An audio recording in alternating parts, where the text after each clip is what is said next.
Hey guys, Ultramaximus back with another Blu Ray review. This time, another 3D conversion. Woo!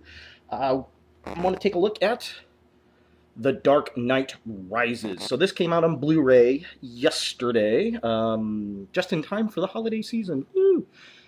So, as usual, I want to take a look at the packaging. Let's talk about the film, and I want to talk about the rendering of this movie into 3D. So, yeah, here it is. This was a standard Blu-ray DVD combo pack, two disc combo pack, and it's got this really nice, typical little 3D shot of Batman with the Gotham burning in the background. And it's kind of interesting they use red here. And I know this is from a poster, but a lot of the posters used white as the background. But this is, I suppose, Gotham burning, it looks like. So, yeah, kind of interesting, kind of cool. Here's the back. Bane and Batman, Catwoman on the little bat pod, and hey, this is what this is, and this, and that, and the other. And it's got over 3 hours of bonus features, including the Batmobile. And that's a very cool feature, little documentary, if you have not seen it. They played it on the CW a while back, this summer, talking about the Batmobiles, and it was about, I think it was right before The Dark Knight Rises came out, and it's, I think, an hour long, hour long, something like that. I'm going to say an hour long, where it goes all over all the different Batmobiles, up to and including the Tumbler, and Batman Begins in The Dark Knight, and of course they're in this, but they're camouflaged, they're prototypes, military units, and very cool, very nice. I do like that, so that is very cool. They put that on here. And then ending the night, a comprehensive look at director Chris Nolan, his production team, and the epic conclusion to his film trilogy. So yeah, there it is. Inside case, as always, it's the same exact on the outside. Oh, goodness, dropping stuff.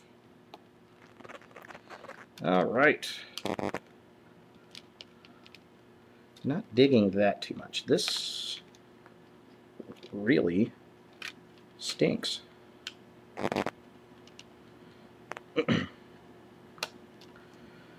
Why are you not wanting to go on there, little guy?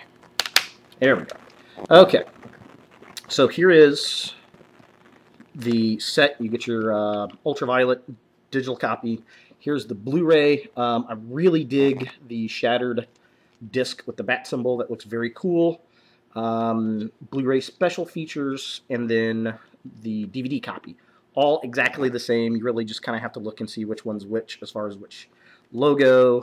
Blu-ray, but it's the special features, and then you got to look for the DVD versus the actual Blu-ray right here. So yeah, pretty cool. I did dig that. I thought that was kind of cool. It'd been nice on the Blu-ray one, though, if they made the disc blue so you could tell that was the Blu-ray, maybe. I don't know. So, let's talk about this film. The Dark Knight Rises. Oh, man. This movie, it's a mixed bag of nuts for me. It really is. This is, the best way I could describe this film is, it's kind of like that girlfriend or ex-girlfriend that drives you fucking crazy. You love her, but she's a psycho. And it just, it infuriates you. And that's what this film does for me. Technically, it is a very well done movie. Obviously made a lot of money in the theaters.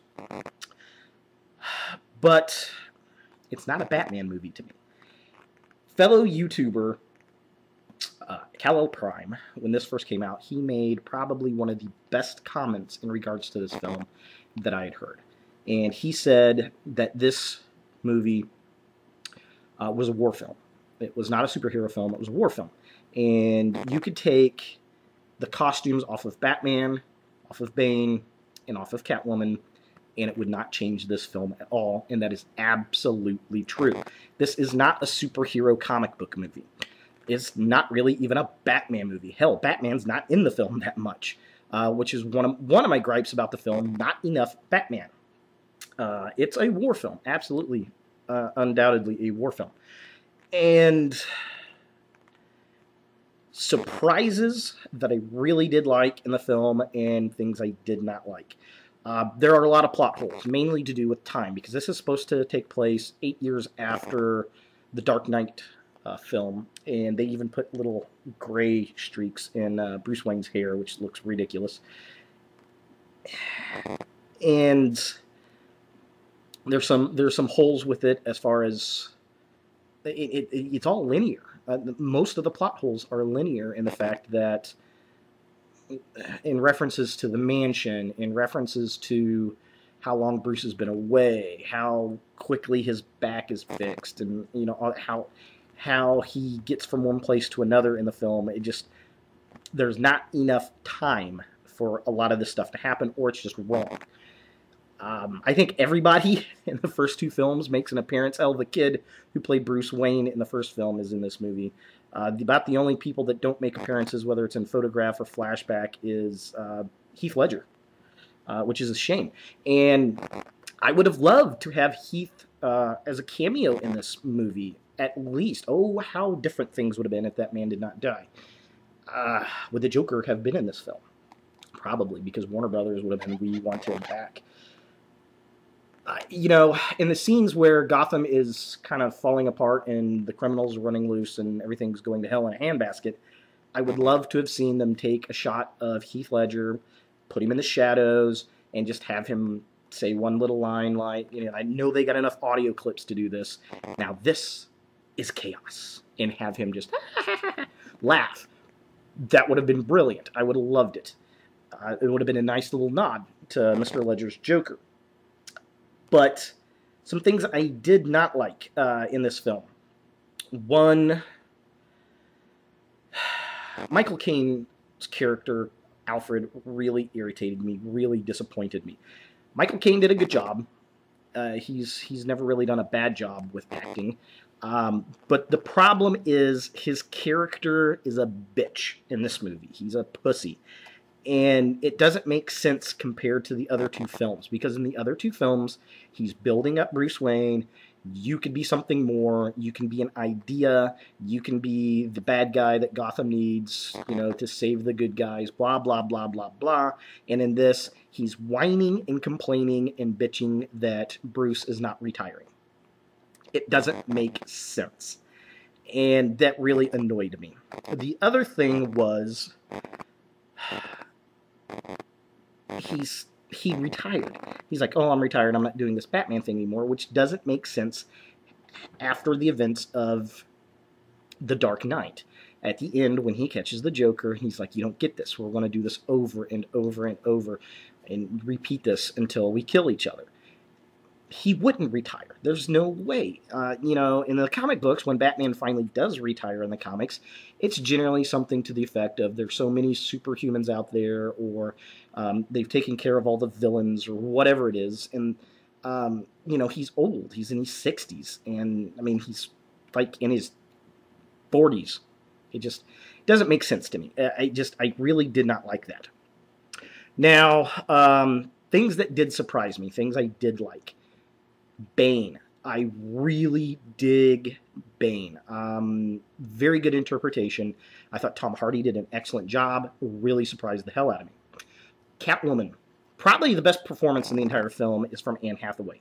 She was brilliant. I really hadn't seen her in any films until this, and I gotta say, I am very amazed by her abilities in film. So, very cool. Her and Bane made this movie for me. They're really the only two reasons I thoroughly liked the film for what it was. Joseph Gordon-Levitt. He's okay. He's supposed to be Robin, and they leave it very ambiguous at the end of whether he actually becomes Batman or he's just going to join Batman, and it's really kind of all up in the air and open, and yeah, is what it is. So, 3D transfer or 3D conversion. Yeah, it actually converts very, very well. This is probably one of the better, if not the best to date, high def to 3D conversion that I've seen. Chris Nolan makes a technically beautiful film. He and his cinematographer that he uses did a fantastic job with this. In fact, about half of the movie's at IMAX, and if you notice when you watch the film, the IMAX scenes eat up, it anamorphs into the entire television set that you have, and then it drops down to letterbox for the other scenes, the standard scenes. And it's really seamless the way they do it. You don't really notice it. You got to be watching. I had to sit down and wait for those scenes to happen because he does them in cut scenes, and it's really well done that way. So that was nice to be able to see that they used that effect and they didn't crop anything out. So that was very cool. But they've got everything set up visually so that in 3D conversion is really important with the 3D conversion, the fact that you have to have things next to each other to give it depth and character in 3D. And they do a good job. The cinematographer's got everything laid out in the shots so that it does give really nice 3D effects. Some of the better effects, the opening sequence where Bane attacks the plane, that looks amazing because when you convert high-def landscapes into 3D, they're just so deep and so vast. And then you've got these planes and the dangling of the plane, it just looks great. All the shots where they fly over Gotham, which is basically New York, look fantastic. All the buildings look great. There are shots inside Wayne Manor when Robin or Blake or whatever you want to call the guy shows up and he's talking to Bruce and he's like, hey, I know, he's talked to Oldman's character, Gordon, and he's like, I know you're Batman, we need you, blah, blah, blah. The shots in there look really well because of the furniture and the decoration that they got going on. So a lot of the scenes look amazing. The chase scene on the Bat Pod and when the flying Bat Wing or Bat, whatever you want to call it, comes out, which that was kind of disappointing on the small screen because I went to see this in IMAX, like I said, and one of the things that was really cool is when that bat came out of the alley, when that flying vehicle came out, the sound it made was amazing. And it just didn't translate into the home theater, which is unfortunate. But, yeah, I mean, that looked phenomenal. I really, really dug that.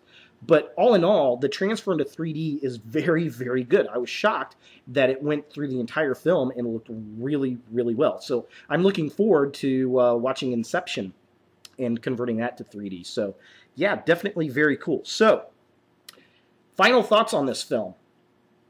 Like I said, mixed bag of nuts for me. It's a good movie.